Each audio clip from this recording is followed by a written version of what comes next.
Om Shanti. Good morning. सांसों का क्या भरोसा, रुक जाए चलते चलते। ये श्वासों का कुछ भी भरोसा नहीं है, किसी टाइम भी हम ऊपर जा सकते हैं। जैसे हमारी मातेश्वरी जी थी, उनका ये पेट स्लोगन था कि हर घड़ी को अंतिम घड़ी समझो। अगर हम कुछ बुरा कर रहे हैं तो भी ये सोचो, अगर मैं ये बुरा काम करते करते मेरा शरीर छूट जाए तो मेरी क्या गति होगी। किसी के आगे हम कुछ उल्टा पुल्टा बोल रहे हैं या किसी के आगे हम बुराई कर रहे हैं तो उस समय ये सोचो कि अगर अभी अभी मेरा शरीर छूट जाए तो मेरी क्या गति होगी। जो हर घड़ी को अंतिम घड़ी समझता है तो उसका पुरुषार्थ कभी कम नहीं होगा। जो हम कहते हैं कि चलते चलते हमारे को मन परेशान करता है, माया आ जाती है, या कभी कोई विघ्न आ जाता है, कभी कोई विघ्न आ जाता है, तो जिस व्यक्ति को ये याद रहेगा कि मेरी अंतिम घड़ी अभी अभी आई के आई, तो वो कभी भी अपने पुरुषार्थ को कम नहीं होने देगा। बीमारी आ जाती है, कोई व्यापार में घाटा आ जाता है, या कुछ और नुकसान हो जाता है, या किसी ने शरीर छोड़ दिया, तो भी हम भगवान को दोष देते हैं, कहते हैं कि हे भगवान, तूने मेरे साथ ये क्या कर दिया। ये जो है इतना सारा जो कुछ हुआ ये ऐसा क्यों हो गया। तो भी हम भगवान को दोष दे देते हैं। अभी देखो विमान यात्रा में इतने सारे लोगों ने शरीर छोड़ा, तो कितनी दुखद समाचार है ये। परिवार का परिवार पूरा चला गया। तो ये सब ऐसा क्यों होता है, इसका भी रीजन है, क्योंकि हर आत्मा ने कुछ ना कुछ ऐसा कर्म किया हुआ होता है। तो कर्मों की कहानी ऐसी उलझी हुई है, हमें पता ही नहीं चलता कि हमने अपने पिछले जन्म में क्या क्या कर्म किए।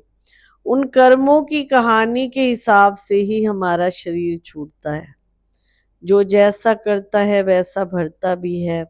क्या पता क्या कर्म उनके आगे आए जो ऐसे शरीर छूटा। किसी का आग में छूट जाता है, किसी का पानी में छूट जाता है, किसी का बस में छूट जाता है। तो ये इस चीज का कुछ नहीं कह सकते, क्योंकि पिछले जन्मों की इंसान को कुछ पता नहीं होता है।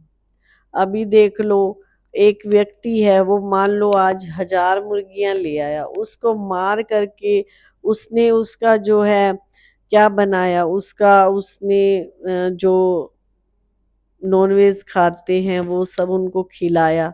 तो 1000 लोगों की हत्या की उस व्यक्ति ने, तो वो उसका पाप तो उसको भुगतना पड़ेगा ना, कैसे ना कैसे। खाने वाले भी पाप के भागीदार बनते हैं, लाने वाले बेचने वाले सब इसमें पाप के भागीदार होते हैं। तो जब इंसान के आगे वो ऐसी स्थिति आती है तब तो इंसान सोचता है देखो इतने सारे लोग चले गए, ये हो गया। तो जब इतने सारे लोग वैसे चले जाते हैं, वो भी तो जीव हैं, उनके अंदर भी तो आत्मा है ना। उनको हमने मार डाला, उनको हमने पेट में उनका कब्रिस्तान में उनको डाला, तो सोचो उसकी सजा नहीं भोगनी पड़ेगी क्या। तो बस कहीं जा रही है, उसमें भी 50 के 50 इकट्ठे चले गए। तो जो इकट्ठे जाते हैं तो जरूर उन्होंने ऐसे का ऐसे कोई इकट्ठे लोगों का उन्होंने ऐसे कुछ किया है जो उनको भुगतना तो पड़ता है। फिर हम भगवान को दोष देते हैं। भगवान कहते मैं किसी के साथ कभी बुरा नहीं करता। हर इंसान अपने कर्मों का फल भोगता है, कर्मों के कारण ही उसको जन्म और मृत्यु मिलती है, और कर्मों के हिसाब से ही इंसान को अच्छा या बुरा, किसी के पास ज्यादा पैसा है, कोई अमीर है, कोई गरीब है, भगवान ने सबको एक जैसा इस सृष्टि पर भेजा था। अपने कर्मों के हिसाब से ही इंसान जो है ऊपर और नीचे होता रहता है। तो इसीलिए भगवान पे कभी भी संशय न उठाएं, सदा उस पे निश्चय रखें, और कभी भी किसी का बुरा ना सोचे, ना करे, ना बोले। तभी हमारा जीवन जो है सफल हो सकता है, और मृत्यु भी हमारे को बहुत अच्छी आएगी। ऐसे अकाले मृत्यु नहीं होगी।